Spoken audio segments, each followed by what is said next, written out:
rainy day on Great Mountain Lake. I made a little lean-to with the canoe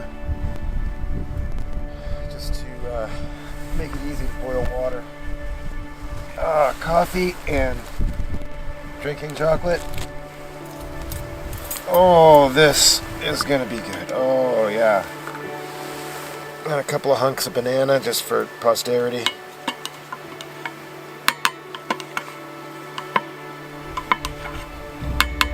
Oh yeah.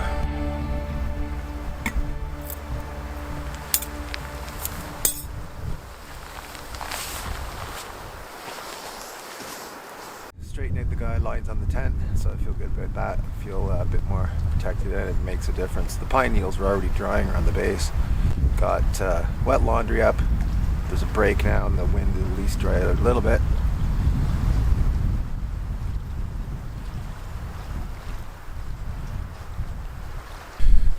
Cooking area out of the wind thanks to Mr. Canoe. Some dry birch bark I stashed on the way in. Maps and navigation for tomorrow.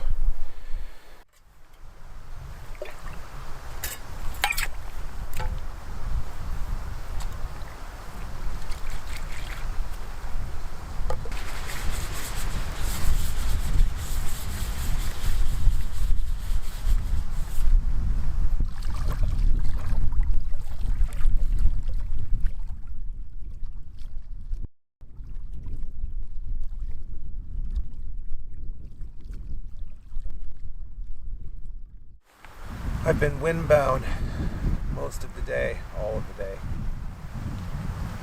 And there were a few things I wanted to do, some places I wanted to explore. But I was pretty pooped from all that portaging yesterday. And I'm okay with it. I'm not going to fight what I'm being told. So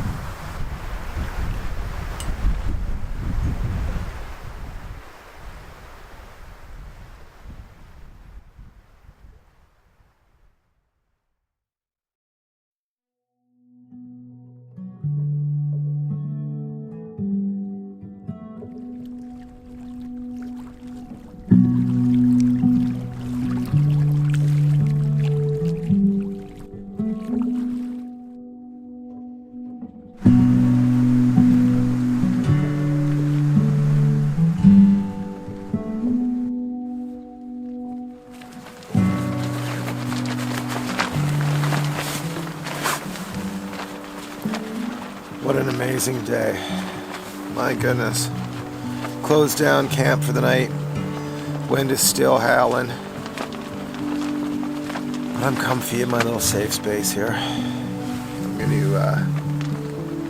to turn in, read a little bit of my book, and get ready for the big day tomorrow.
Day 4. We've left our mountain paradise, headed back to that gnarly, muddy 440 meter portage. Gonna see if there's a entry just a little on this side of it. I don't mind walking a bit more if I can just avoid that slop. And we may explore creepy cabin number 3. Why is Killarney full of creepy cabins? Something I don't know about? Creepy cabin number 3. This one's a decrepit log cabin.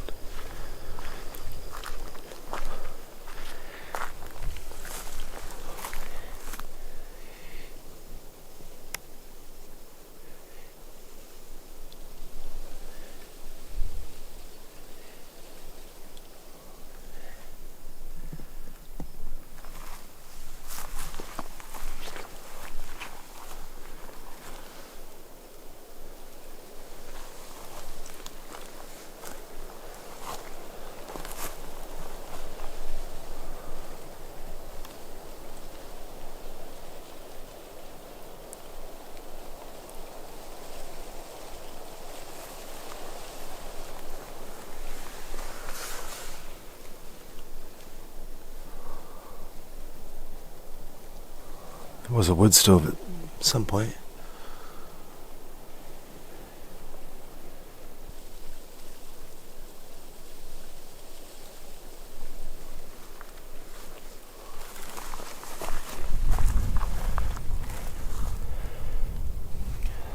Remains of some of the chinking between the logs.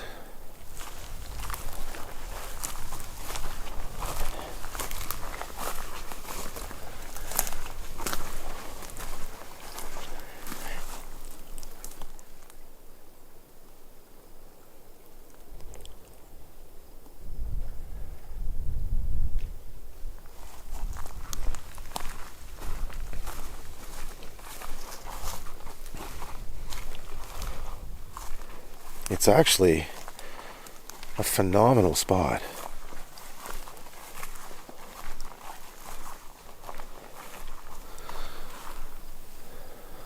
You get sunrise and sunset. Just incredible water access here. Beautiful shoreline.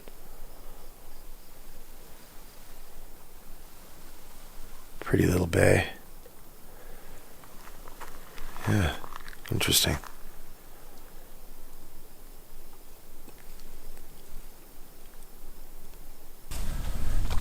Can be a little bit tricky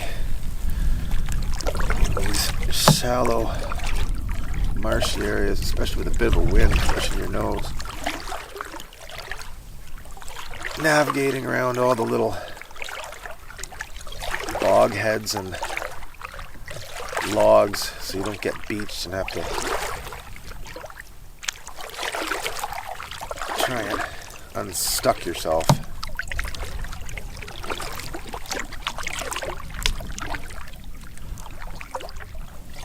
But luckily I have polarized glasses on.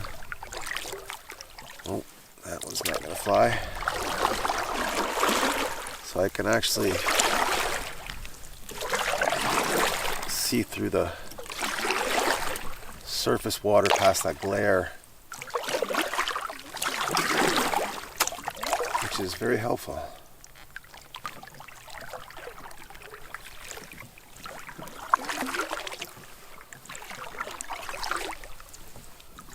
So pretty in here.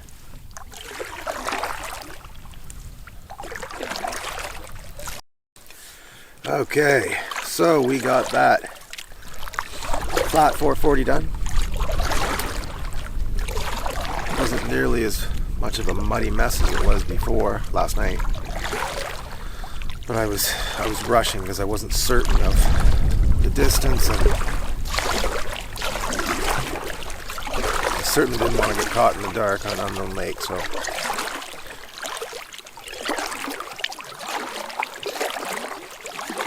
we got out on the riverbank a little bit before the mud pit.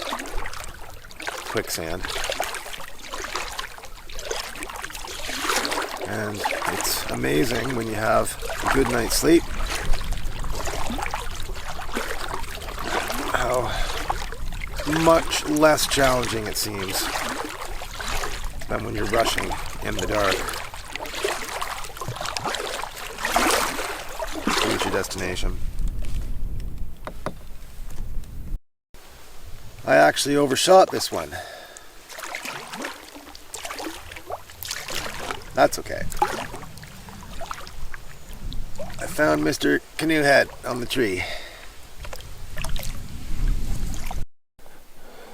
So, we'll have to navigate this little creek.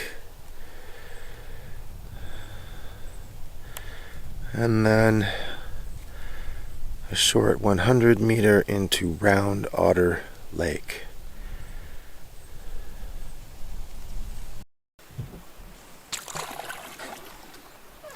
Oh, another boggy mess. So we're in Round Otter Lake. And this is by far the quietest, most placid lake of the bunch.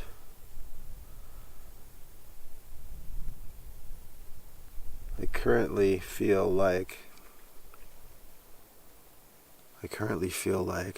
I am out of civilization.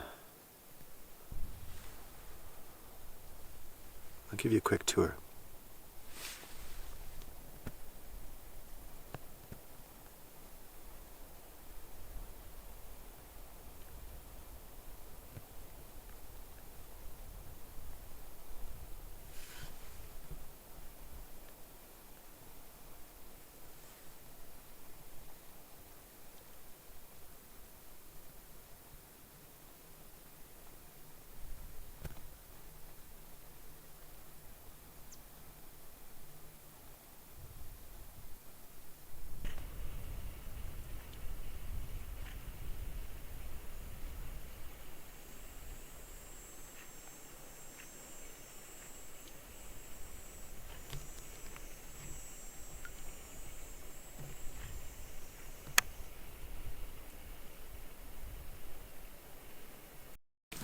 These little marsh roads are like secret trails that you follow to get to the golden diamond on the tree for the portage.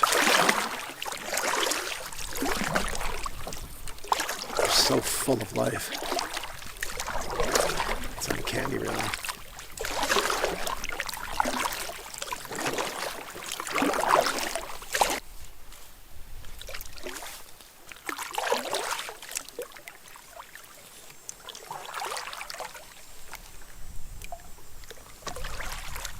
Looks like this is it.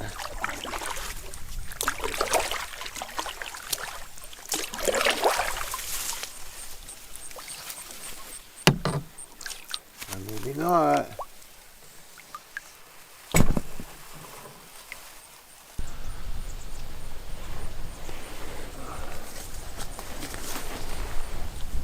Not at all what I anticipated for a portage trail into this next goose lake.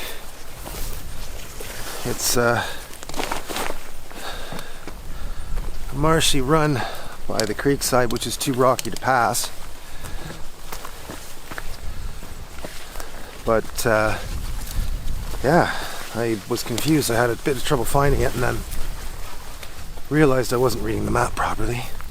It's almost always operator error, so lots of bees. This will be fun.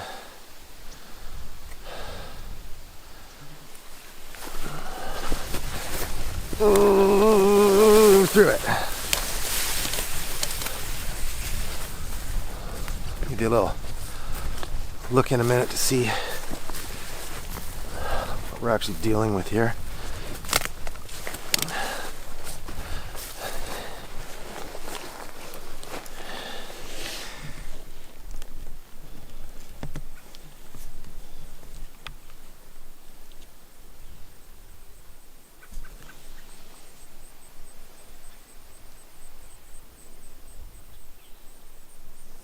Imagine getting turned around here in the dark.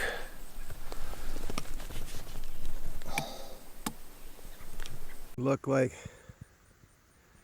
a moose had a nap in here. That's the only thing that I can surmise. Oh my god, you can barely even see the trail. You can just feel it on your feet. Brutal.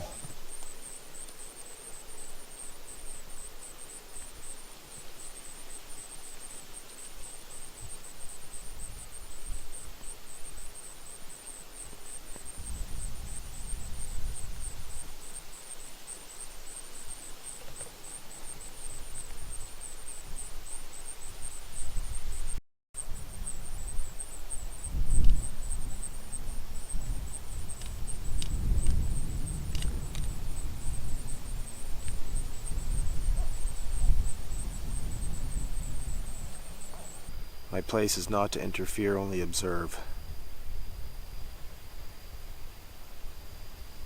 Balance is key. You upset one thing, and it's a trickle-down effect to everything else.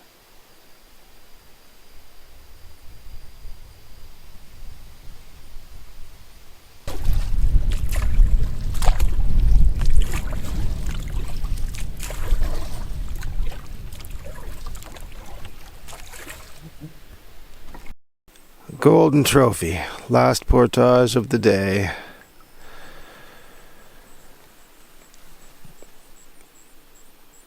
My goodness. When you look at it from this perspective, it's hard to believe that's actually a paddle route. In days gone by, I would have just said that is a swampy marsh and there's no passing through it, but that is absolutely incorrect because I just came from there. And now we have the 290. Although it's only a 290, it's the steepest of the bunch. Saving the best for last. Oh. Yeah. Yes. Oh, yeah.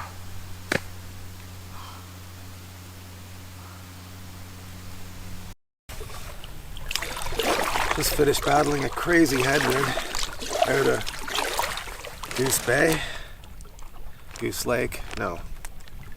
The first part of Bear Lake. I just stopped at someone's dock to take a break because that was a crazy westerly headwind. And my buddy Shelly sent a message asking if we had done Moon River in Killarney, and I said, well, I know we should ask him in Killarney right now. That was the last campsite of the trip. That was nice. Paddling into the sunset. We made it. Site 422, Bear Lake. Oh my goodness. That was a lot to get here. I'm just glad I made it before the sunset. Exhilarating! That there's a happy number in my books right now. Someone was an angel.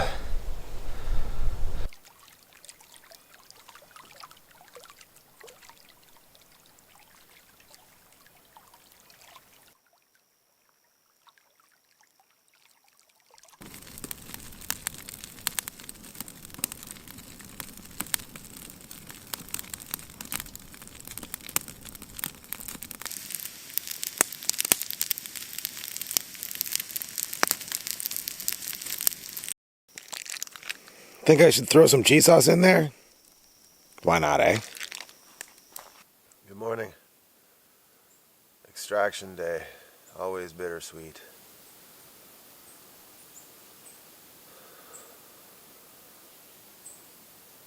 It's chilly. I need to put pants on. Where the...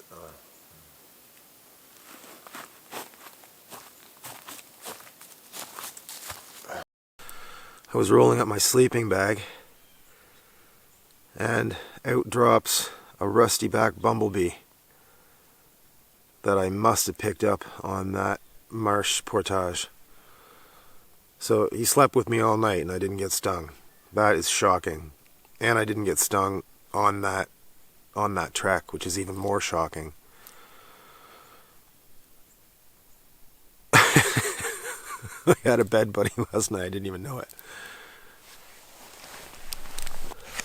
For breakfast, old protein bar and fruit to go. And for lunch, on the trail or on the water or wherever I am on the way, whatever's left over. Plant-based turkey slices, a couple of bugs, barbecue sauce, the rest of the dirty cheese, and pine needles and dirt.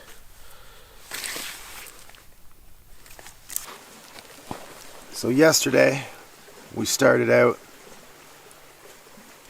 here on Great Mountain Lake, paddled north, did the 440 again, across Fish Lake, then the 280, through the 100 into Round Otter, then through that magical marshy stuff, here, into Goose Lake, and then that final climb into Bear Lake. Then I fought that western headwind all the way here to 242. We're leaving this morning, paddling the Rocky Channel north into the Biohazard Portage, 180 meter, and back into Mountain Cove Lodge, the extraction point.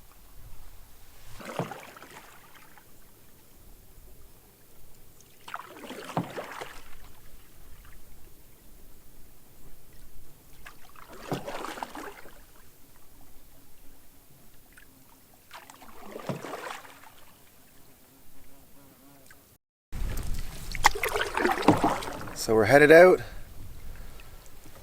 Last day of the trip. Sort of.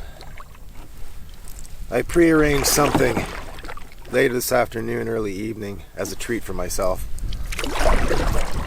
So, kind of looking forward to that. And hopefully the winds are in our favor today.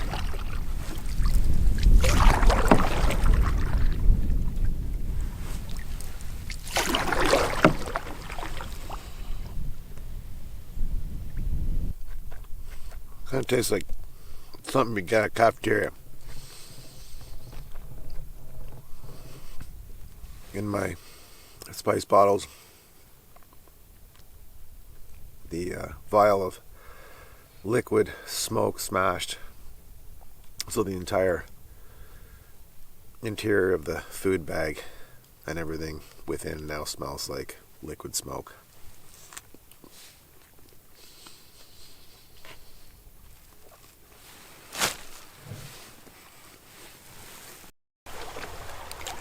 And we are back at the dam portage. That's dam as in water, not dam, you know? Okay. Okay.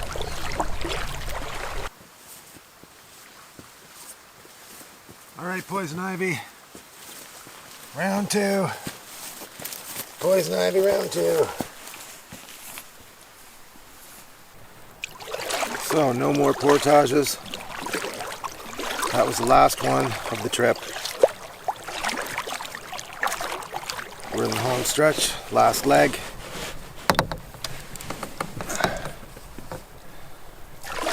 And then a short drive to my personal surprise,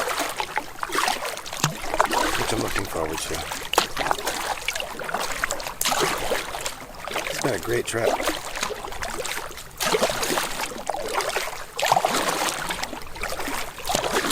I knew this was going to be more than I've done before, but I really had to push on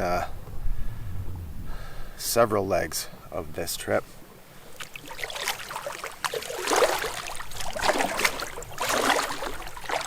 And though not as long as some tours, maybe looking at a map, it was extremely portage heavy. Some of them were grueling, but the most interesting ones were some of the toughest.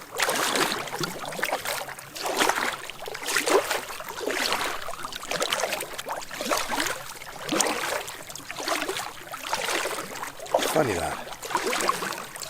I think it's good to test your metal now and then, and to push yourself. Ta-da!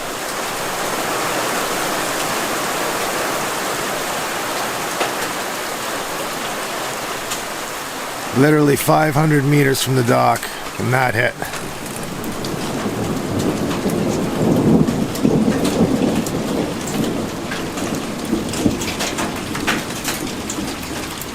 The skies, they are angry, Angus.